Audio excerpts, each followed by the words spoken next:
ಇನ್ನು ಈ power fight ಏನು ನಡೀತಾ ಇದೆ, ಇದರಲ್ಲಿ ಅಣ್ಣನ ಬೆನ್ನಿಗೆ ನಿಂತಿದ್ದಾರೆ ಸಹೋದರ ಡಿ.ಕೆ. ಸುರೇಶ್ ಅವರು. ಸಿದ್ದರಾಮಯ್ಯಗೆ ಕೊಟ್ಟ ಮಾತನ್ನ ನೆನಪಿಸಿದ್ದಾರೆ ಡಿ.ಕೆ. ಸುರೇಶ್. ಸಿದ್ದರಾಮಯ್ಯ ಕೊಟ್ಟ ಮಾತಿನಂತೆ ನಡೆಯುವವರು. ಹಿಂದಿನ ಸರ್ಕಾರದಲ್ಲಿ ಮಾತಿನ ಪ್ರಕಾರವೇ ನಡೆದಿದ್ದಾರೆ. ಈಗಲೂ ಕೂಡ ಕೊಟ್ಟ ಮಾತಿನಂತೆ ನಡೆದುಕೊಳ್ತಾ ಇದ್ದಾರೆ. ಮುಂದೆಯೂ ಕೊಟ್ಟ ಮಾತಿನಂತೆಯೇ ನಡೆದುಕೊಳ್ತಾರೆ. ನನ್ನ ಅಣ್ಣನಿಗೆ ಅದೃಷ್ಟ ಇದ್ರೆ ಮುಖ್ಯಮಂತ್ರಿ ಆಗ್ತಾನೆ ಅಂತ ಬೆಂಗಳೂರಲ್ಲಿ ಮಾಜಿ ಸಂಸದ ಡಿ.ಕೆ. ಸುರೇಶ್ ಹೇಳಿಕೆಯನ್ನ ನೀಡಿರುವಂಥದ್ದು. ಹೈಕಮಾಂಡ್ ಸೂಕ್ತ ಸಂದರ್ಭದಲ್ಲಿ ಉತ್ತರವನ್ನ ಕೊಡುತ್ತೆ. ಕೊಟ್ಟ ಮಾತನ್ನ ಸಿದ್ದರಾಮಯ್ಯ ಅವರಿಗೆ ನೆನಪಿಸಿದ್ದಾರೆ ಡಿ.ಕೆ. ಸುರೇಶ್. ಯಾರೇ ಜನರಿಗೆ ಮಾತು ಕೊಟ್ರೆ ಆ ಮಾತಿನಂತೆ ನಡ್ಕೋಬೇಕಾಗಿರ್ತಕ್ಕಂಥದ್ದು ಆಡಳಿತ ನಡೆಸುವಂತವರ ಕರ್ತವ್ಯ. ಒಂದು ಪಕ್ಷವಾಗಿ ಕೂಡ ಆ ಕೆಲಸವನ್ನ ಮಾಡಬೇಕು. ನಮ್ಮ ನಿಮ್ಮ ಮುಂದೆ ನಡೆಯುವಂತ ಚರ್ಚೆ ಅಲ್ಲ, ತೀರ್ಮಾನ ಮಾಡಿ. ಸದ್ಯಕ್ಕೆ ಮುಖ್ಯಮಂತ್ರಿ ಹುದ್ದೆ ಖಾಲಿ ಇಲ್ಲ. ಮುಖ್ಯಮಂತ್ರಿಗಳು ಆಡಳಿತವನ್ನು ನಡೆಸ್ತಾ ಇದ್ದಾರೆ. ಸಿದ್ದರಾಮಯ್ಯನವರು ಪಕ್ಷದ ಶಾಸಕರ ಒಂದು ಬೆಂಬಲದಿಂದ ಇವತ್ತು ನಡೆಸ್ತಾ ಇದ್ದಾರೆ. ಹಾಗಾಗಿ ಪಕ್ಷ ತೀರ್ಮಾನ ಮಾಡಬೇಕು ಅಂದ್ರೆ ಪಕ್ಷ ತೀರ್ಮಾನ ಮಾಡಬೇಕೇ ಹೊರತು ವೈಯಕ್ತಿಕವಾದಂತ ವಿಚಾರ ಇಲ್ಲಿಲ್ಲ.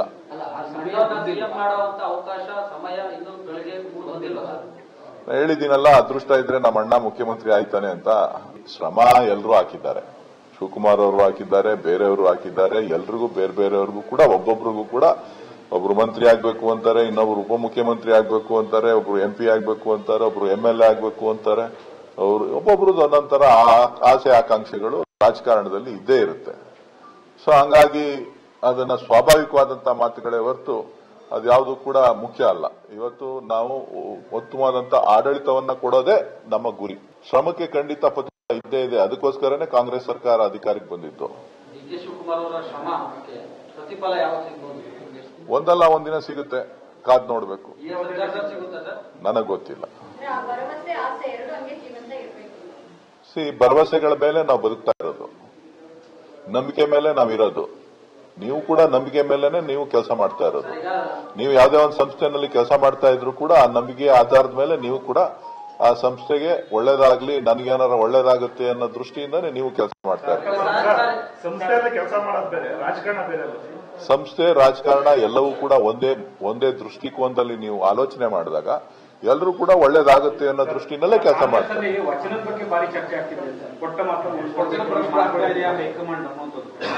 ಅದು ನನಗ್ ಗೊತ್ತಿಲ್ಲ. ಅದು ನೀವು ಪಕ್ಷದ ವರಿಷ್ಠರನ್ನ ಕೇಳಬೇಕು. ನಾನು ಹೈಕಮಾಂಡ್ ನ ಭೇಟಿ ಮಾಡಿದ್ದು, ನಾನೇನು ಬೇರೆ ಏನು ಮಾತಾಡಕ್ ಹೋಗಿಲ್ಲ, ರಾಜಕೀಯವಾದಂತದ್ದಿಲ್ಲ. ನಾನು ಸ್ವಾಭಾವಿಕವಾಗಿ ನಾನು ಹೋದಾಗೆಲ್ಲನೂ ಕೂಡ ಪಕ್ಷದ ವರಿಷ್ಠರನ್ನ ಭೇಟಿ ಮಾಡ್ತೀನಿ. ನನಗೆ ನ್ಯಾಯಾಲಯದಲ್ಲಿ ಕೇಸ್ ಇತ್ತು, ಕೇಸ್ಗೋಸ್ಕರ ಹೋಗಿದ್ದೆ. ನನ್ನ ಕೆಲಸ ಮುಗಿಸ್ಕೊಂಡೇ ಬಂದೆ.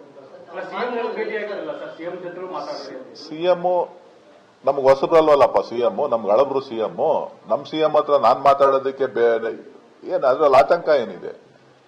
ಈಗ ಸ್ವಲ್ಪ ಎತ್ತಿನ ಕೇಳಿಲಿ, ನಾನು ಯಾರ ಬೇರೆಯವರು ಸಿಎಂ ಹತ್ರ ಹೋಗಿ ಬಿಜೆಪಿ ಸಿಎಂ ಹತ್ರ ಮಾತಾಡಿದ್ದೀನಿ. ನಮ್ ಸಿಎಂ ಹತ್ರ ನಾನ್ ಮಾತಾಡೋದಕ್ಕೆ ಬೇಜಾರು ಯಾಕೆ ಮಾಡ್ಕೋತೀರಿ? ಅವರು ವಿರೋಧ ಪಕ್ಷದವರು, ಅವ್ರು ಏನ್ ಹೇಳ್ತಾರೆ ಅದ್ರ ಬಗ್ಗೆ ಅವ್ರನ್ನೇ ಕೇಳಬೇಕೇ ಹೊರತು ಅದು ನಮ್ಗೆ ಸಂಬಂಧಪಟ್ಟದ್ದಲ್ಲ. ಆ ತರದ್ದೇನೂ ಇಲ್ಲ. ನಾನು ಹೇಳಿದ್ನಲ್ಲ, ಅವರು ನಮ್ಮ ಮುಖ್ಯಮಂತ್ರಿಗಳು. ನಮ್ಮ ಮುಖ್ಯಮಂತ್ರಿಗಳ ಜೊತೆ ನಾವು ಅನೇಕ ವಿಚಾರಗಳನ್ನ ಮಾತನಾಡ್ತೀವಿ. ಸೊ ನಾನು ಯಾವುದು ಕೂಡ ಅಧಿಕಾರದ ವಿಚಾರ ಮತ್ತೊಂದು ವಿಚಾರ ನಾನು ಮಾತಾಡೋಷ್ಟು ದೊಡ್ಡವನಲ್ಲ. ಗೊತ್ತಾಯ್ತಲ್ಲ. ಅವರು ಹಿರಿಯ ನಾಯಕರಿದ್ದಾರೆ, ಅವ್ರಿಗೆ ಜವಾಬ್ದಾರಿ ಇದೆ. ಅವ್ರು ಯಾವತ್ತೂ ಕೂಡ ಕೊಟ್ಟ ಮಾತನ್ನ ತಪ್ಪುವಂತವ್ರಲ್ಲ. ಇಲ್ಲ, ಯಾರಿಗೆ ಏನಾರ ಮಾತು ಕೊಟ್ಟಿದ್ರು ತಪ್ಪದಿಲ್ಲ. ಈ ಕರ್ನಾಟಕದ ರಾಜ್ಯಕ್ಕೆ ಕಳೆದ 5 ವರ್ಷದಿಂದ ಏನೇನ್ ಮಾತು ಕೊಟ್ಟಿದ್ರು ಎಲ್ಲ ಭರವಸೆಗಳನ್ನ ಈಡೇರಿಸಿದ್ದಾರೆ. ಈಗಲೂ ಕೂಡ ಈ ಸರ್ಕಾರದಲ್ಲೂ ಕೂಡ ಯಾರ್ಯಾರಿಗೆ ಏನೇನ್ ಕೊಟ್ಟಿದ್ದಾರೆ ಮಾತು, ಅದ್ರ ಮಾತಿನಂತೆ ನಡೀತಾ ಇದ್ದಾರೆ. ಅದರಲ್ಲಿ ಏನು ತಪ್ಪೇನಿದೆ? ಅದ್ ನನಗೆ ಗೊತ್ತಿಲ್ಲ. ನನಗೆ ನೀವು ಆ ದೊಡ್ಡವ್ರ ಮಾತನ್ನ ಕೇಳಬೇಕು. ನನ್ನನ್ನು ಕೇಳಿದ್ರೆ ನಾನೇನ್ ಹೇಳಲಿ?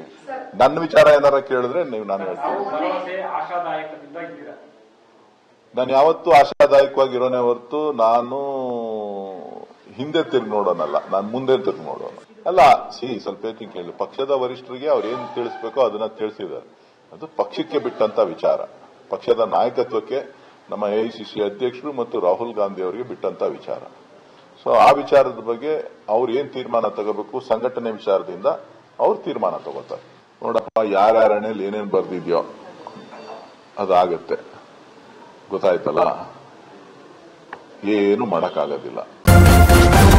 ನ್ಯೂಸ್ ಫಸ್ಟ್ ನಿರ್ಭೀತಿಯಿಂದ ನಿಮ್ಮ ಪರವಾಗಿ.